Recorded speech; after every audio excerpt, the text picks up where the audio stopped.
Hi hello అందరికీ good morning. ఈరోజైతే నేను వ్లాగ్ అయితే ఏం పెట్టట్లేదండి. ఒక మంచి రెసిపీ మీకు షేర్ చేద్దాం అనుకుని ఈ రెసిపీని షేర్ చేస్తున్నాను. అది ఇన్స్టెంట్ ఇడ్లీ మిక్స్ అండి. మీ అందరి కోసం నేను చేసి చూపిస్తున్నాను. రెగ్యులర్గా మనం చేసుకొని ఇడ్లీ పిండి రుబ్బుకొని ఫ్రిడ్జ్లో పెట్టుకొని అది మనకి టైం ఉండి ఉండక 2 డేస్లోనే పులిసిపోతూ ఉంటుంది.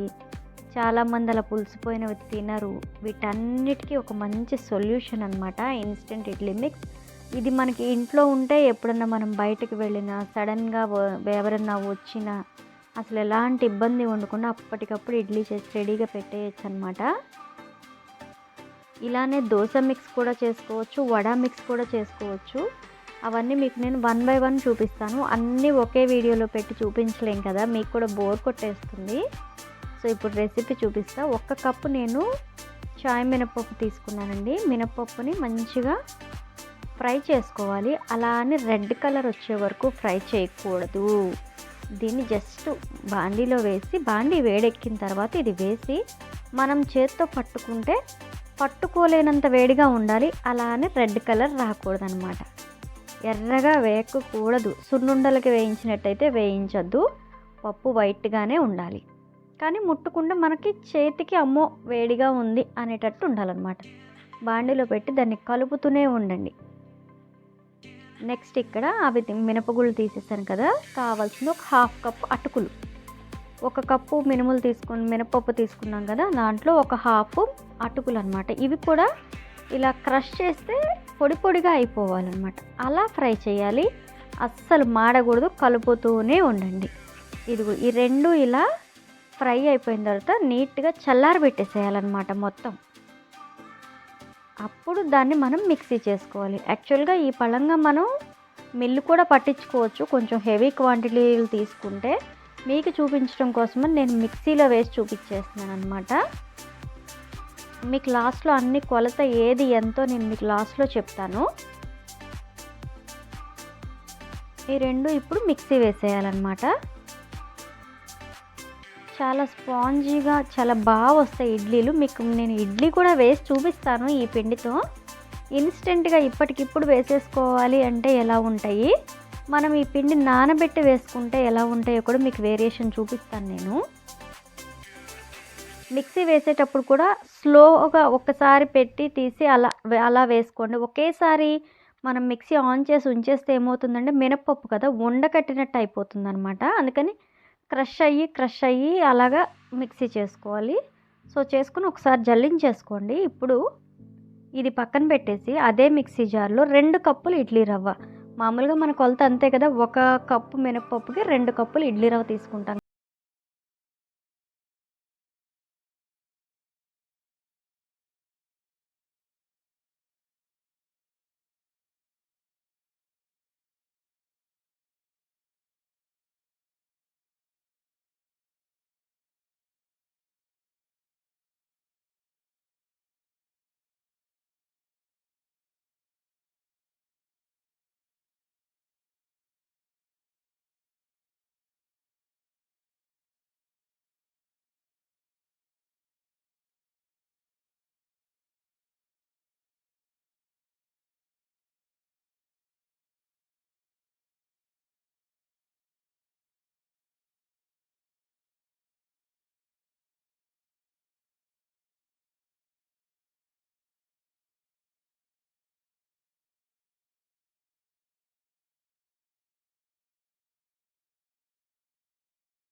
యాక్చువల్‌గా ఈ ఇడ్లీతో పాటు ఇన్‌స్టంట్ చట్నీ పౌడర్ గూడా మనం చేసి రెడీగా పెట్టేసుకోవచ్చు. అది నాకిప్పుడు చేయటం కుదరలేదు. నేను ఏదో ఆలోచనలో వేరే ఇదిగా చేసేసాను. సో, నెక్స్ట్ టైమ్ మాత్రం మీకు చేసినప్పుడు నేను చూపిస్తాననమాట ఇన్‌స్టంట్ చట్నీ పౌడర్ కూడా. ఈ 2 ఒక దగ్గర ఉంటే అసలు మనకి ఇంకా టెన్షన్ ఉండదనమాట. ఫై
ఇది ముద్ద ముద్దగా అనిపిస్తాయి. కొంచెం చల్లారనివ్వాలి. అదిగోండి చూసారా?